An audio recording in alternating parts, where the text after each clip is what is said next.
There is a review being done by the Dayton Police Department Professional Standards Bureau on how that call was handled. But I will say any murder that we have is sad, especially when it involves a young child and her mother.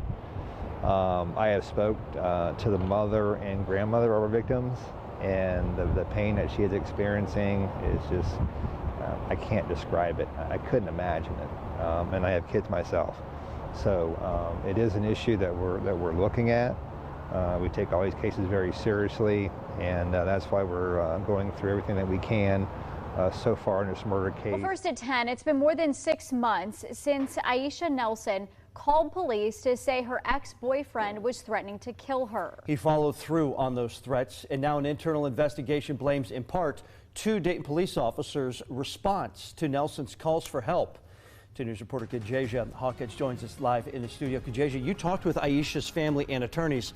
What are they telling you? John, both Aisha's family and attorney Michael Wright say that police did not listen to her pleas for help, and it ultimately resulted in her and her daughter's lives being taken.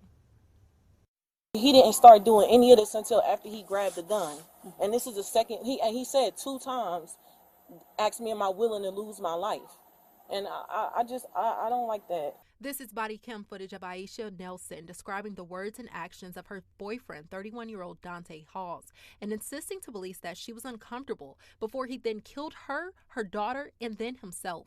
The altercation started on June 22nd, and DPD officers did not respond to Nelson's calls until about 1:30 a.m. on the 23rd. Despite her pleas, officers left after 30 minutes and did not file a police report, despite Nelson telling them that Halls had a gun. And an hour later, both 31-year-old Aisha Nelson and her 6-year-old daughter Harper Gwen were shot to death. After a month-long investigation, DPD released a statement saying officers Terrell Moore and Catherine Santos have been suspended for 160 hours and have received written reprimands and are required to attend additional training, but the family attorney says that just isn't enough. 2 lives were lost, and we're saying that a 30-day suspension is warranted and some retraining. What needs to happen is immediate termination and retraining of the entire Dayton Police Department. Aisha was a Navy veteran, born and raised by her grandmother in New Jersey along with her sisters. One of the reasons Aisha had no place to turn to the night she was murdered. And her twin sister Angela, who spoke exclusively to 2 News, says a big piece of her is forever gone. I really get stuck sometimes. Like, I can't believe that my sister is not here. And then me being her twin sister is like, I'm just broken. Aisha's twin Angela also says that she doesn't want a penny out of this situation because nothing can bring her sister back. She just wants officers to be held accountable. In the studio, Kajasia Hawkins, 2 News.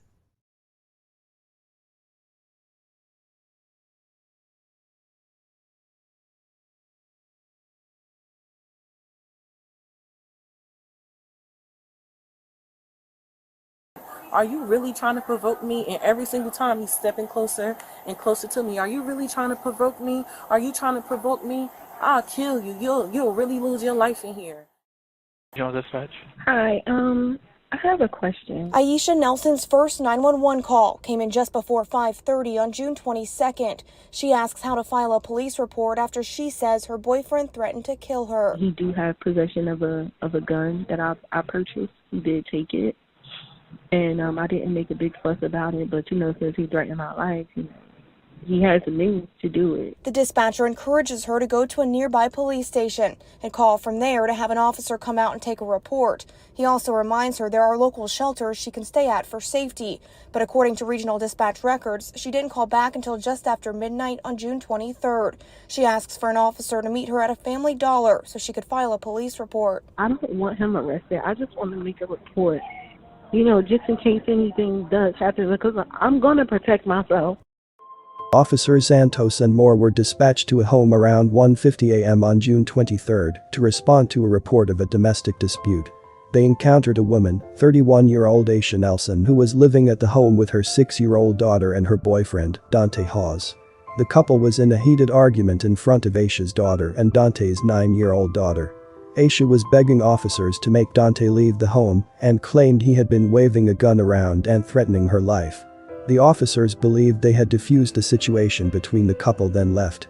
Less than an hour later, Aisha and her 6-year-old daughter would be dead. Welcome to Viral Crimes. Subscribe and hit the bell icon for more stories. This story takes us to Dayton, Ohio. Aisha Nelson, a Dayton, Ohio resident, was originally from Newark, New Jersey. She graduated from Central High School in 2009 and joined the U.S. Navy shortly after. She was the mother to an energetic, fun-loving 6-year-old little girl named Harper Monroe. Aisha's main focus in life was her daughter, and she would frequently relocate to provide her daughter with a better life and educational opportunities. Aisha was in a relationship with 31-year-old Dante Hawes. She met Dante while serving in the U.S. Navy and later decided to move in with him in Dayton, Ohio. Dante had a 9-year-old daughter of his own, and the two did not share any children together. The couple's initial fondness for one another was the reason they decided to move in together, but the relationship would eventually turn sour afterwards. The relationship quickly became tumultuous, with arguments and fights erupting between them. On June 23, 2022, at around 1:50 in the morning, officers were dispatched to the couple's home at 337 Burleigh Avenue to respond to a report of a domestic dispute. When they arrived, they first encountered Aisha, who started to explain the details of the conflict she had been having with her boyfriend throughout the day. What I thought was a small argument, and he was like, "Get the fuck out, I can't wait for you to leave." I left for I came back, he started arguing with me again. I went to the bathroom, I got in the shower. Got in the shower, and he kicked the door open. Now my daughter, she's here, like we just moved here. I came before my daughter, she came for the summer. His daughter is here too. So he kicked the door in while I was in there. Hello. Hey, I called you, and she locked me in the basement. You talk to her, I'll talk to you.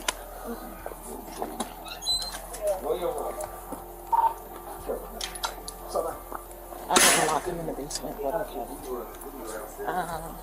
So he threatened me.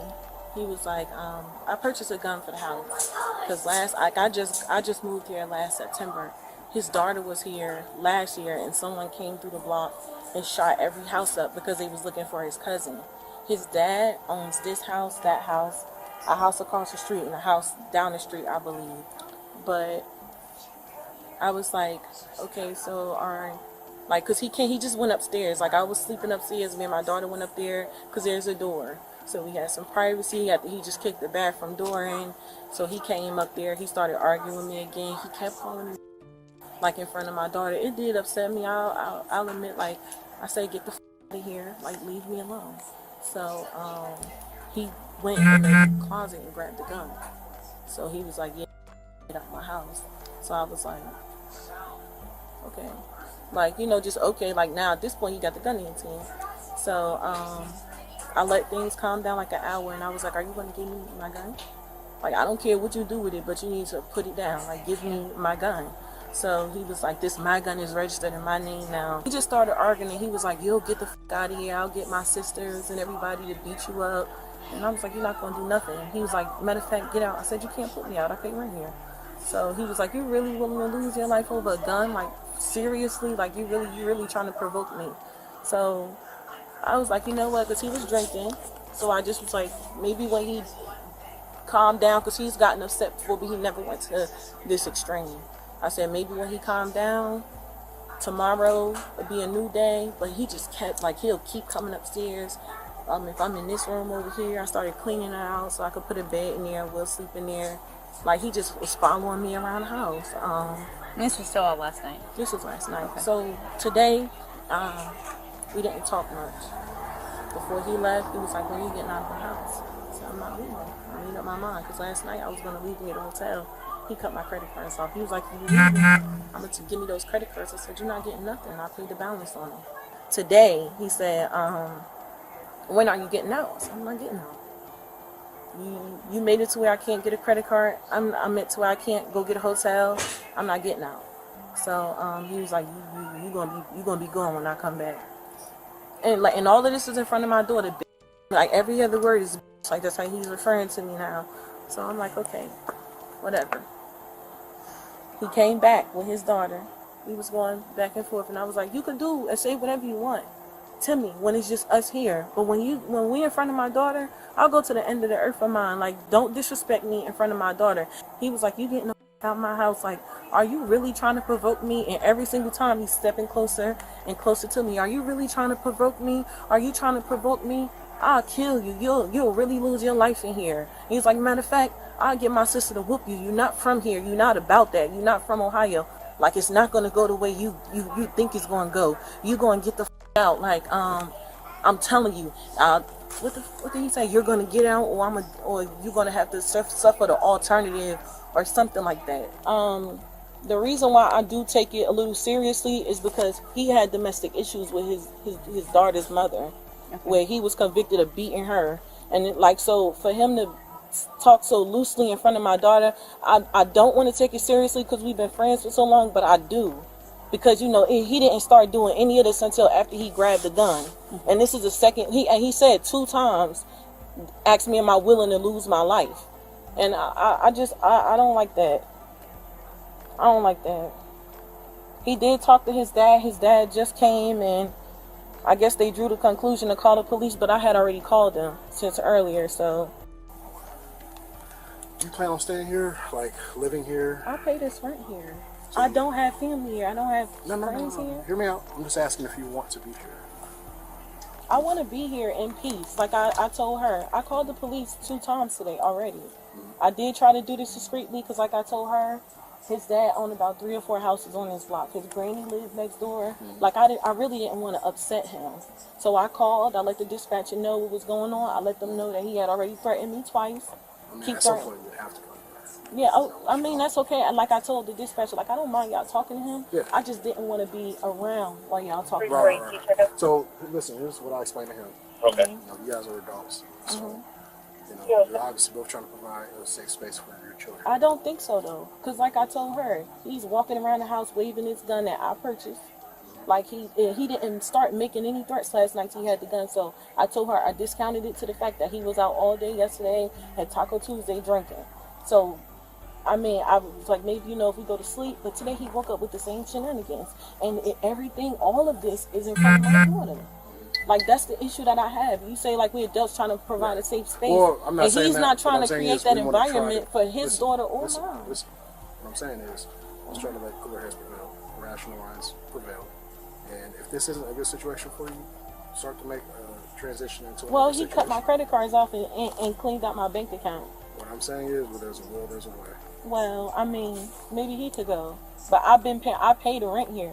I have receipts. I've been paying the rent here since I moved here, with no help from him. But if you're going to continue to abide here and live here, I'm not abiding by anything. I live here, and I have the right to stay here peacefully without being threatened. I didn't make any threats to him. I didn't do anything to him. Yeah, hear me out.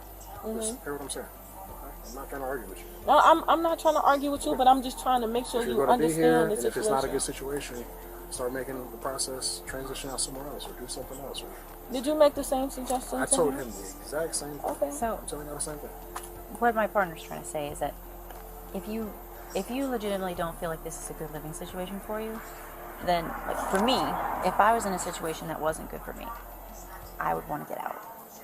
Okay, but look, hear the me fact out, that you're saying, like, I'm going to stay. I just got here. I don't have a relative's house I could go to.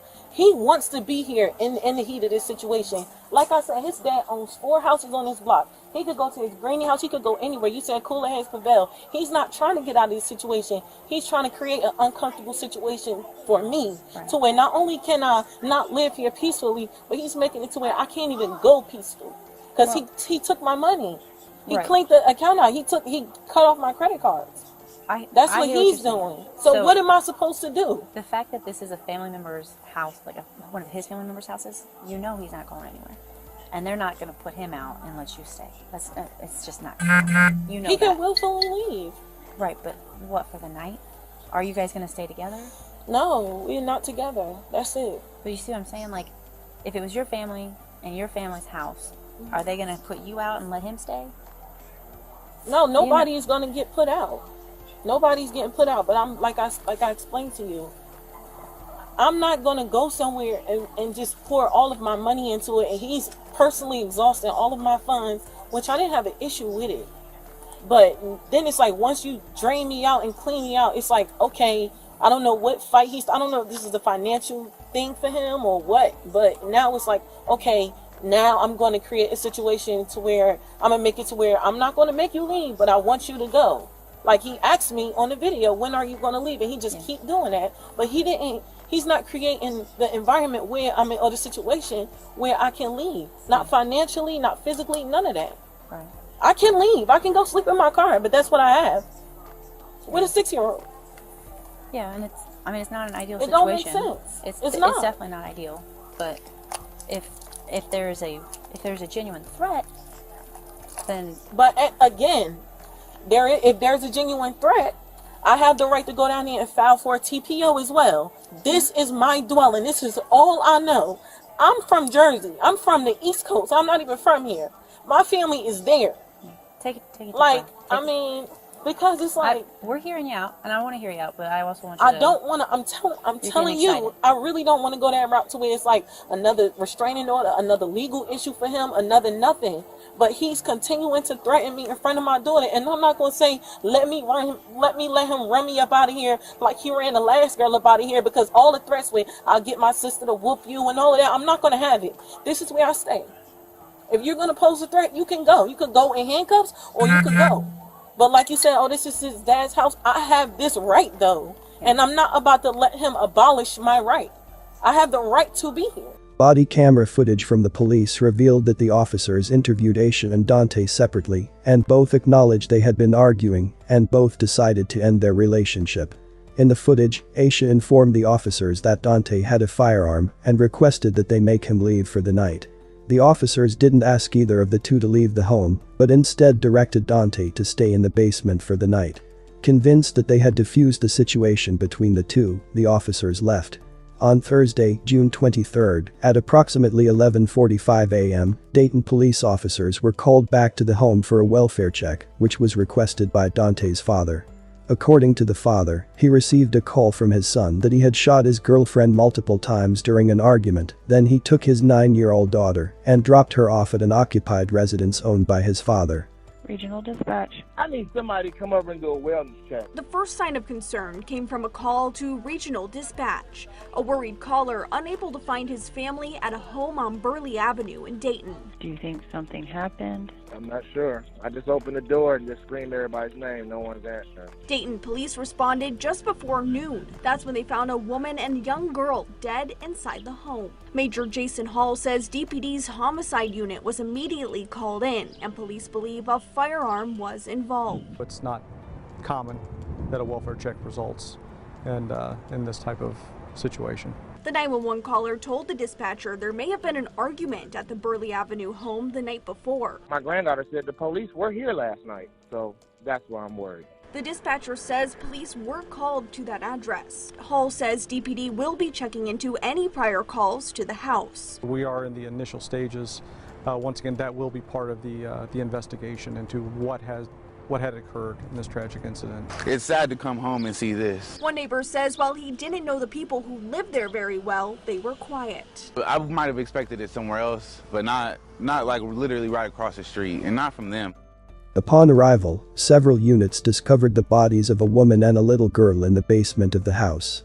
31-year-old Aisha Nelson and her 6-year-old daughter, Harper Monroe, were identified by the Montgomery County coroner as the victims of the double homicide.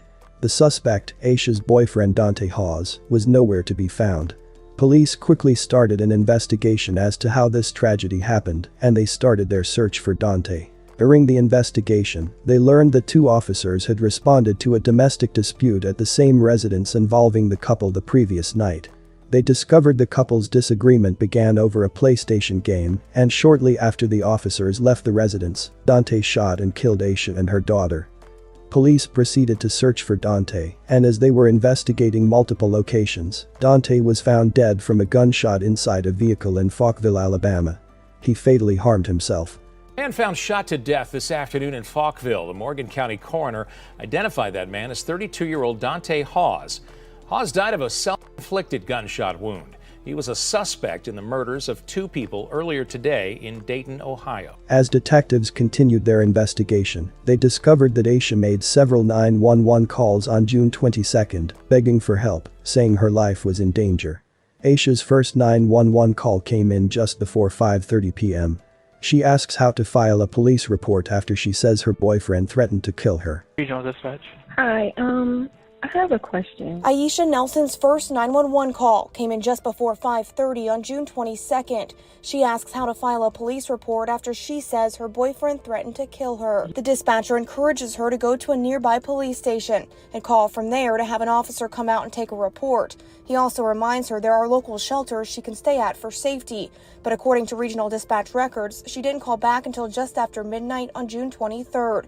She asks for an officer to meet her at a Family Dollar so she could file a police report. I don't want him arrested. I just want to make a report, just in case anything does happen, because I'm going to protect myself. The dispatcher says she'll send an officer to the Family Dollar. About 20 minutes later, Nelson calls dispatch back, concerned because she saw several officers rushing to another scene. I do know that they all went to a call. As far as how long it may be that they're on that call, I don't know because I just don't have any details. Nelson tells the dispatcher she will make the report in the morning. She's concerned about waiting too long with her 6-year-old daughter in the car. At least you guys have my calls recorded. I mean, I don't know what else to do. I do realize that Dayton does have a short of police officers. She asks the dispatcher to have officers call her if they can meet with her and plans to go back to the house. I just don't want them to show up at the house. Right. I don't want to upset him. I will go ahead and let them know that, okay? That was the last 911 call she made.